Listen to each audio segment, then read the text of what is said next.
নমস্কার বন্ধুরা, welcome back to live আড্ডা ফুটবল। তো বন্ধুরা, আরও একটা নতুন ভিডিওতে তোমাদের সকলকে স্বাগত জানাই।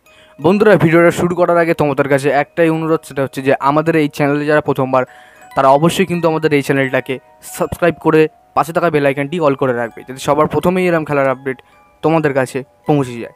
বন্ধুরা, তোমরা থাম্বনেলটা দেখে বুঝতে পেরেছো মানে কোন টপিক নিয়ে কথা বলবো আজকে।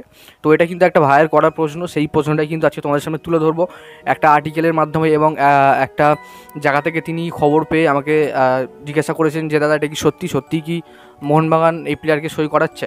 তো সেই উত্তর আমি আজকে এই ভিডিওতে দেবো। তো ভিডিওটাকে স্কিপ না করে মনোযোগ সহকারে দেখো, আশা করি তোমরা সব কিছু বুঝতে পারবে। তো বন্ধুরা, সবার প্রথমে আসি যে প্রশ্নটা করেছে, তার নাম হচ্ছে সুকান্ত ভট্টাচার্য। সুকান্ত ভট্টাচার্য জিজ্ঞেস করেছে যে দাদা, এই প্লেয়ারকে নিয়ে কিছু বলো, অর্থাৎ এই প্লেয়ার সত্যি কি আসবে? তো সবার প্রথমে বলতে চাই, এই প্লেয়ারের নাম হচ্ছে দামিয়ান দা সিলভা। এই দামিয়ান দা সিলভা হলেন ফ্রান্সের 35 বছর বয়সী একজন ডিফেন্ডার এবং সেন্টার ব্যাক খেলে তিনি। আর তার বর্তমান মার্কেট রয়েছে কিন্তু 4 কোটি টাকা।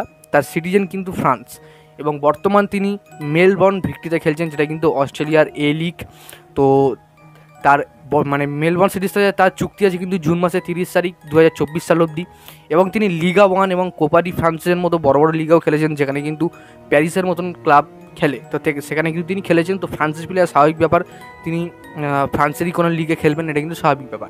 তো বর্তমানে শোনা যাচ্ছে এই 4 কোটি টাকার প্লেয়ার, 35 বছর বয়সী এই প্লেয়ারকে মোহনবাগান সই করাতে পারে, বা মোহনবাগান কিন্তু কথাবার্তা চালাচ্ছে এই প্লেয়ারের সাথে। তো এমনই কিন্তু খবর আমি পেয়েছি। তো দেখো, বর্তমানে কিন্তু আমার কাছে যেটুকু খবর আছে, আমি জানতে পারলাম যেটুকু খবর নিয়ে, যে কোনো রকমভাবে এই প্লেয়ারের সাথে কথাবার্তা চালাচ্ছে না মোহনবাগান, যতটুকু আমার কাছে খবর আছে। তবে যে কটা আপডেট আমি কাল থেকে দিচ্ছি, সেই আপডেটগুলোই হচ্ছে, কিন্তু এই মুহূর্তে যে এই খবরটা হচ্ছে, সেই খবরটা কিন্তু পুরোপুরি ফেক খবর। আশা করি তোমরা বুঝতে পেরেছো, এবং আপনি আপনার প্রশ্নের উত্তরটা অবশ্যই পেয়ে গেছেন যে এই প্লেয়ার কিন্তু মোহনবাগানে আসছে না। তো ফালতু চাপ নেওয়ার কোনো দরকার নেই। এই প্লেয়ারকে মানে এমনি প্লেয়ারের বয়সটা কিন্তু অনেকই হয়েছে, অর্থাৎ 35 বছর বয়সী প্লেয়ার, যদিও বা সই করায় 2 বছরের জন্যে। 2 বছর খেলে কি করবে তিনি?